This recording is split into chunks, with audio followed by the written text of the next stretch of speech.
भ्रष्टाचार मिटाने की बात करने वाले अरविंद केजरीवाल और मोदी आज क्या कर रहे हैं? क्या दिल्ली से भ्रष्टाचार मिट गया? सबके विकास की बात करते हो। किसान दिल्ली की दहली पर खड़ा हुआ है, दहलीज पर खड़ा हुआ है, आप उनकी बात नहीं सुनते। जब हम अपने अधिकार की बात करते हैं तो हमको इस नाम से या उस नाम से बदनाम करने या उसमें राजनीति करने जैसे आरोप लगाते हैं। अस्सलाम वालेकुम, नमस्ते, सत श्री अकाल।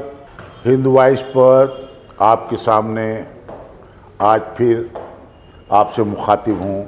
आप लोगों को लगेगा कि हमेशा मैं चिंता गंभीर मुद्दों पे ही बात करता हूँ, मेरे पास कोई और बातें नहीं है करने को।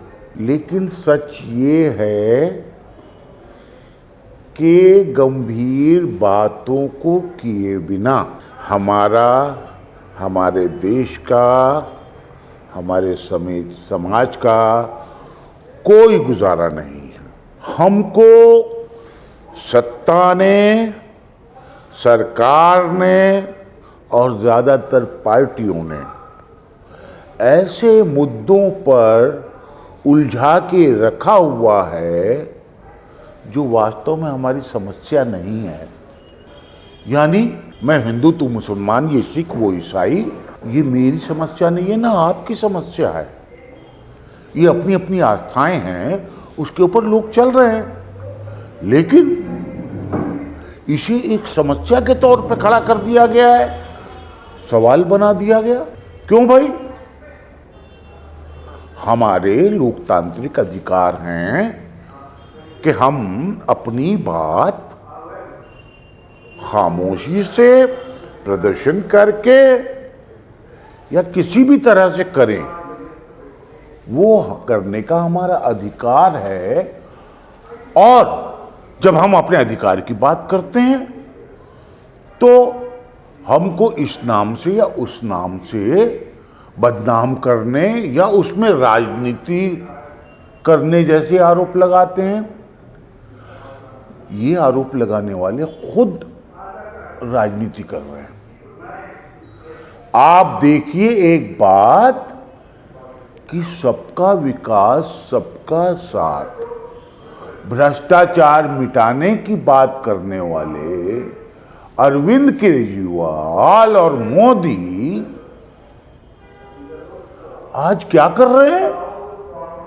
क्या दिल्ली से भ्रष्टाचार मिट गया? सबके विकास की बात करते हो। किसान दिल्ली की दहली पर खड़ा हुआ है, दहलीज पर खड़ा हुआ है, आप उनकी बात नहीं सुनते। क्यों? अरे साहब, दिल्ली को देखिए आप, कितना बुरा हाल है। यानी 5-6 महीने से दिल्ली नगर निगम के कर्मचारियों को तनख्वाह नहीं मिली। दिल्ली कूड़े का ढेर बन गई है।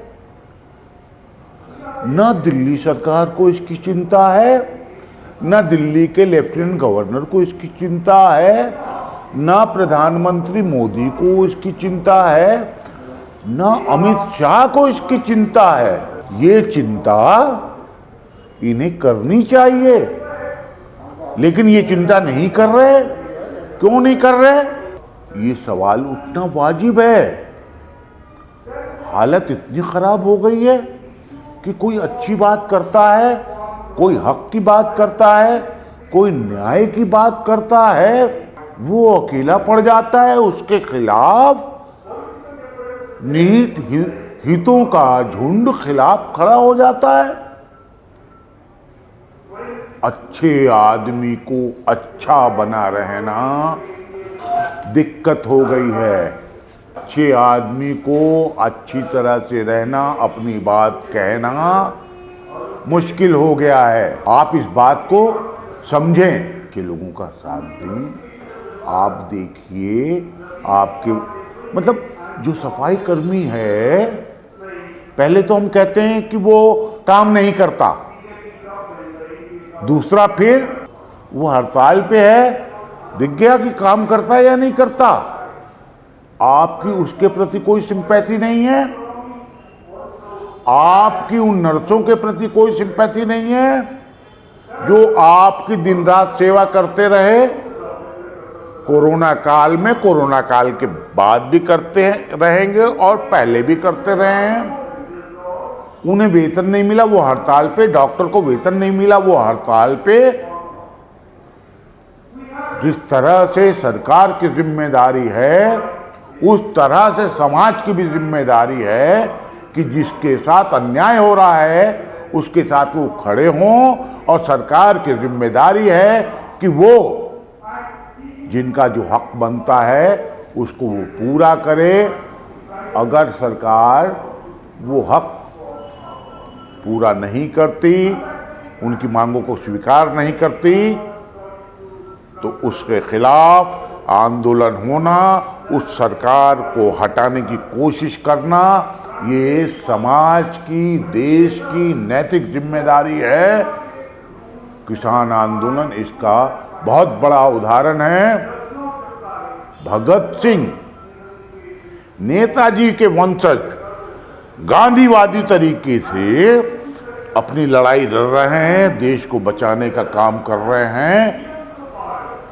हम कहते हैं हमें क्या उससे लेना देना?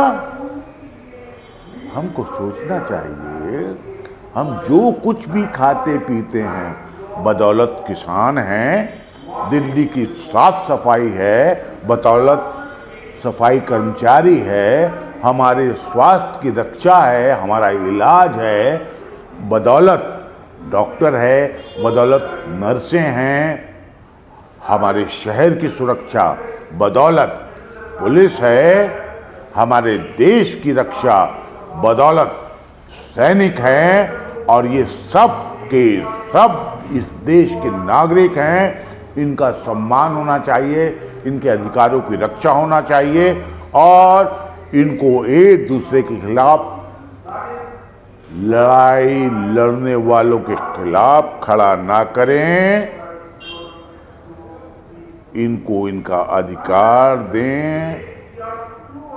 हम में से 90% लोग विभिन्न सेवाओं में जो हैं वो किसान पुत्र हैं, किसान पुत्री हैं, इस देश के नागरिक हैं, देश को संवारने वाले हैं। इन सब की तरफ ध्यान दिया जाना बहुत ज़रूरी है। शुक्रिया। जय हिंद। हिंद वॉइस का बहुत बहुत शुक्रिया।